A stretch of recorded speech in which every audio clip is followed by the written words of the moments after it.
Hello friends, good morning எல்லாருக்குமே வணக்கம். So முதல்ல சாரி கேட்டுக்கிறேங்க. ஏன்னா ரொம்ப டிலேவாக வீடியோ போடுறேன்னு எனக்கே தெரியுது. ஏன்னா ஒவ்வொரு நாளும் ஒவ்வொரு வேலை இருக்கிறதுனால எனக்கு டைமே கிடைக்க மாட்டேங்குது வீடியோ போடுறதுக்கு. ஸோ நான் வீடியோ எடுக்கிறதுக்கு கூட ஒரு சில நேரத்தில் மறந்துடுறேன். அதான் மெயின் ரீசனே. இப்போ கூட பார்த்தீங்கன்னா பிரேம்க்கு பாஸ்போர்ட் ஆஃபீஸில் ஒரு அப்பாயின்மெண்ட் இருந்தது. அதை முடிச்சுட்டு வர வழியில் சாப்பிட்டு போயிடலாம் அப்படின்னு சொல்லிட்டு, ஏன்னா வீட்டில் போயிட்டு சமைக்க நேரம் இருக்காது, அடுத்து ஒரு இடத்துக்கு போக வேண்டியதாக இருக்குது. ஸோ அதனால் இங்கே சாப்பிட்டு போயிடலாம் அப்படின்னு சொல்லிட்டு நாங்கள் எப்போவுமே அண்ணா நகரில் உள்ள சாந்தி காலனியில் தான் தலப்பாக்கட்டு பிரியாணி இருக்கும். அங்கே தான் எப்போவுமே சாப்பிடுவோம். எங்களோட ஃபேவரட் ஸ்பாட்டுன்னு சொல்லலாம். ஆர்த்திக்கு முக்கியமாக இந்த இடம் ரொம்ப பிடிக்கும். ஸோ வந்த உடனே இந்த ஹோட்டலுக்கு திருப்பி ஒரு நாள் வரணும். ஸோ இப்போ சாப்பிட்டுட்டு அம்மாவையும் தம்பியும் வீட்டில் விட்டுட்டு திருப்பி நான் மார்க்கெட் போகணும். தெரியல பிரேம் வரானா இல்லை அவங்க அப்பா எங்கள் கூட வராங்களா அப்படின்னு சொல்லிட்டு. ஸோ இந்த மாதிரி தான் நான் ஒவ்வொரு நாளும் பிஸியாக போகிறதுனால என்னால் கண்டினியூஸாக வீடியோ போட முடியல. ப்ளீஸ், நான் வீடியோ போட முடியலன்னு சொல்லிட்டு எனக்கு உங்களோட லவ் அண்ட் சப்போர்ட் கொடுக்க மறந்துடாதீங்க. எப்போவுமே நீங்கள் எனக்கு உங்களோட லவ் அண்ட் சப்போர்ட் கொடுத்துட்டே இருங்க. நான் முயற்சி பண்ணுறேன் ஒவ்வொரு வீடியோ போடுறதுக்கு. அதே மாதிரி உங்களுக்கு எந்த மாதிரி கண்டென்ட் வேணும், இந்த மாதிரி வீடியோ போட்டால் நல்லாயிருக்கும், நீங்கள் இதே போட்டுட்ருக்கீங்க, இந்த மாதிரி மாற்றிக்கிட்டால் நல்லாயிருக்கும் அப்படின்னு நீங்கள் கமெண்ட் செக்ஷனில் சொன்னீங்கன்னா அதுக்கேற்ற மாதிரி நான் வீடியோ போஸ்ட் பண்ணுறேன். அண்ட் இப்போ பார்த்தீங்கன்னா நம்ம வீட்டு பக்கத்தில் உள்ள ரிலையன்ஸுக்கு தாங்க வந்திருக்கோம். ஸோ எப்போவுமே மல்லிகை ஜாமான் இங்கே தான் வாங்குவேன். நிறைய ஆஃபர்ஸ் கொடுப்பாங்க, அதனால் இங்கே தான் வாங்குவேன். ஸோ மல்லிகை ஜாமான்லாம் வாங்கிட்டு வந்தாச்சு. வீடு எப்படி இருக்குது பாருங்கள். ஸோ இந்த மாதிரி தான் போட்டுட்டு ஒவ்வொரு நாளும் வெளியே போக வேண்டியதாக இருக்குது. ஏன்னா கெஸ்ட் எல்லாம் வரத்துக்குள்ளே நம்ம எல்லாமே நீட்டாக அரேஞ்ச் பண்ணிட்டோம்னா கொஞ்சம் நமக்கு ஈஸியாக இருக்கும் இல்லையா ஒர்க்கு. அதனால் எப்போவுமே வீடெல்லாம் பார்த்து அரேஞ்ச் பண்ணிகிட்டு இருக்கேன். ஏன்னா நம்ம வரும்போது வெல்கம் பண்ணும்போது வீடு ப்ளசண்ட்டாக இருக்கணும் அப்படின்னு நான் நினைப்பேன். ஸோ அதனால் கொஞ்சம் கொஞ்சமாக பார்த்து எல்லாத்தையும் எடுத்து வச்சிட்ருக்கேன். நான் எப்போவுமே மல்லிகை ஜாமான் பெரம்பூர் ரேவதீஸில் தான் வாங்குவேன். பட் இப்போ கொஞ்ச காலமாக நான் ரிலையன்ஸில் தான் வாங்கிட்டுருக்கேன். நான் எந்த ரிலையன்ஸில் வாங்குறேன்னா, நம்ம மாதவரம் ரவுண்டானா கிட்ட ஒரு பெரிய ரிலையன்ஸ் சூப்பர் மார்க்கெட் இருக்கும். அங்கே தான் நான் வாங்குறது. அங்கே பார்த்தீங்கன்னா எலக்ட்ரானிக் ஐட்டம்ஸ் இருக்கும், க்ராசரி ஐட்டம்ஸ் இருக்கும்.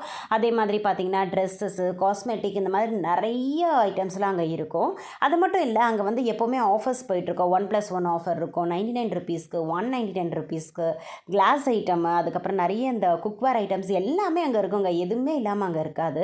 ஸோ நம்ம ஒன்று தான் பர்டிகுலராக வாங்கணும்னு போக முடியாது. எல்லாமே வீட்டுக்கு தேவையானது எல்லாமே நம்ம அங்கே வாங்கிக்கலாம்.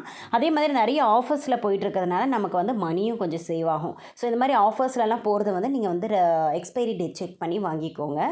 ஸோ ஒரு வாட்டி ட்ரை பண்ணிங்கன்னா நீங்கள் அடுத்தடுத்து அங்கே தான் வாங்க ஆரம்பிப்பீங்க. ஸோ நான் அங்கே தான் எல்லாமே வாங்குறது உண்டு. ஸோ கெஸ்ட் எல்லாம் வரதுனால கொஞ்சம் எக்ஸ்ட்ராவாக நான் இந்த சோப் ஐட்டம், அதுக்கப்புறம் ஷாம்பு, இந்த மாதிரி நிறைய வாங்கிக்கிட்டேன். ஸோ பாப்பாவும் நம்ம கூட 1 மந்த் இருக்க போகிறா. அது மட்டும் இல்லை, நம்ம ட்ரிப்புக்கு போகிறதுனால நம்ம மளிகை ஜாமான்லாம் வாங்குறதுக்கு காசு வச்சுருப்போமோ இல்லைனா ஸ்பெண்ட் பண்ணிட்டு வந்துடுமோ தெரியாது. அதனால் முக்கியம் நமக்கு மளிகை ஜாமான். அதனால் எல்லாமே வாங்கி வச்சுட்டு நம்ம போகலாம் அப்படின்னு சொல்லிட்டு வீட்டுக்கு தேவையானதெல்லாம் ஒரு 3 மாதத்துக்கு தேவையானதெல்லாம் வாங்கிட்டு ஸ்டோர் பண்ணிட்டேன். இந்த ட்ரேவை பற்றி நான் சொல்லியே ஆகணுங்க. இந்த ட்ரே கிட்டத்தட்ட 10 வருஷமாக நான் வச்சுருக்கேன். இது என்னோடய அத்தை பொண்ணு எனக்கு வாங்கி கொடுத்தாங்க. இது மல்டி பர்பஸ் ட்ரேங்க. நான் இதில் துணி அடுக்கி வச்சுருக்கேன், மெடிசன் அடுக்கி வச்சுருக்கேன், அதுக்கப்புறம் புக்ஸ் அடுக்கி வச்சுருக்கேன், அண்ட் ஃபைனலாக இப்போ மல்லிகை ஜாமான் அடுக்கி வச்சுருக்கேன். இது ஒரே ஷெல்ஃபில் 2 டிவைட் பண்ணி இந்த மாதிரி வச்சுருக்கேன்.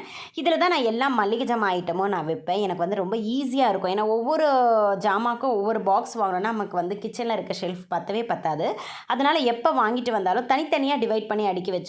மாவெல்லாம் ஒரு பக்கம், அதே மாதிரி சேமியா, ரவைலாம் ஒரு பக்கம், பிஸ்கெட்லாம் ஒரு பக்கம், அதுக்கப்புறம் இந்த மிளகு சீரகம்லாம் ஒரு பக்கம், இந்த மாதிரி தனித்தனியாக அடுக்கி வச்சுருவேன். அது எனக்கு ஈஸியாக இருக்கும். ஸோ இப்போ டைம் இல்லாதனால நான் எப்படி அடுக்கி வச்சுருக்கேன் உங்ககிட்ட சொல்ல முடியல. ஸோ இன்னொரு டீட்டெயில் வீடியோவில் உங்களுக்கு எந்த மாதிரி அடக்கினா நமக்கு ரொம்ப ஈஸியாக இருக்கும் அப்படின்னு சொல்லிட்டு நான் தனி வீடியோ போடுறேன். ஸோ மளிகை ஜாமான்லாம் வாங்கிட்டு வந்தாச்சு. மளிகை ஜாமான் இல்லைனா வீட்டில் சமையல் செய்கிறதுக்கே பிடிக்காதுங்க. ஏன்னா எல்லாமே ஒன்றுனா வாங்கிட்டு வர தோணும். இப்போ நமக்கு எல்லாமே இருக்கிறதுனால நமக்கு சமைக்கிறதுக்கும் ஈஸியாக இருக்கும். ஸோ இதெல்லாம் அரேஞ்ச் பண்ணி வச்சாச்சு. நெக்ஸ்ட்டு நாளைக்கு காலையில் பாப்பா வந்துடுவா. ஸோ அவளை பிக்கப் பண்ணிவிட்டு வீட்டில் விட்டுட்டு நம்ம ஒரு ஃபங்க்ஷனுக்கு போகணும். Especially thanks to Rahul Gundani and Ashwini Tiwari. Those are coming from Jaipur team. Really, I welcome.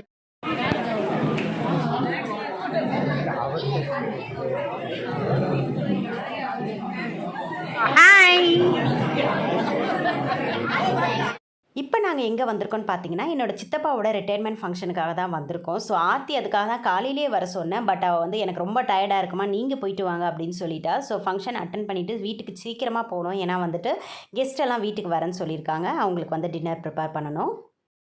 Function முடிஞ்சு வீட்டுக்கு வர ஈவினிங் ஆயிடுச்சுங்க. ஸோ கெஸ்ட்டெல்லாம் வந்துட்டு போயிட்டு இருந்தாங்க. அண்ட் இப்போ யார் வந்திருக்காங்கன்னு பார்த்தீங்கன்னா என்னோடய அத்தை பையன், அவங்க ஒய்ஃபு, அவங்க பிள்ளைங்கெல்லாம் வந்திருக்காங்க. ஸோ சிம்பிளாக வந்து இட்லியும் சிக்கன் குருமாவும் வந்து டின்னருக்கு வச்சுருந்தேன். ஸோ அவங்களும் சாப்பிட்டு கிளம்புனதுக்கு அப்புறமா தான் நான் ஆர்த்திக்கிட்ட வந்து டைமே ஸ்பெண்ட் பண்ணேன். ஏன்னா வந்து அவள் வந்ததுக்கப்புறம் நானுமே வந்து ஃபங்க்ஷன் போயிட்டேன், அவளும் வந்து தூங்க போயிட்டா. ஸோ இன்றைக்கி ஃபுல்லாக வந்து நான் ஆர்த்தி கூடவே இல்லை. ஏன்னா பாப்பா வந்ததுலேருந்து நான் ஒரு வார்த்தை கூட பேசவே இல்லை. ஈவினிங் போல் நாங்கள் என்ன பண்ணோம், ஒரு நைட்டு 9:30க்கு மேலே வந்துட்டு நம்ம வந்து ஐஸ்கிரீம் சாப்பிட போகலாமா அப்படின்னு சொன்னால். ஸோ அதனால் எப்போவுமே இந்த மாதிரி நைட் டைமில் போர் அடிச்சதுன்னா வீட்டு பக்கத்தில் வந்து பத்மகிரின்னு ஒரு நகர் இருக்குது. ஸோ அங்கே போயிட்டு வந்து நைட் ட்ரைவ் பண்ணுறது, இல்லைனா கடைக்கு போய் ஐஸ்கிரீம் சாப்பிட்றது, அந்த மாதிரி எப்போவுமே நாங்கள் வந்து ரொட்டீனாக வச்சுருப்போம். ஸோ அதனால் வந்து அந்த கடைக்கு போயிட்டு ஐஸ்கிரீம் வாங்கிட்டு நைட் அப்படியே காரில் உட்காந்து பேசிக்கிட்டே அப்படியே வந்து எங்களோட டைம் ஸ்பெண்ட் பண்ணோம். ஸோ இப்படி தான் இந்த டே போச்சு. ஒவ்வொரு நாளும் இந்த மாதிரி பிஸியாக தான் போயிட்டுருக்கு. ஸோ அதனால தான் நான் வந்து வீடியோ வந்து டிலே பண்ணேன். ஸோ இனிமேல் வந்து டிலே பண்ணாமல் நான் வீடியோ போடுறேன். அண்ட் இந்த வீடியோ உங்களுக்கு பிடிச்சிருக்கும் நம்புகிறேன். நெக்ஸ்ட் வீடியோவில் உங்களை மீட் பண்ணுறேன். பாய்.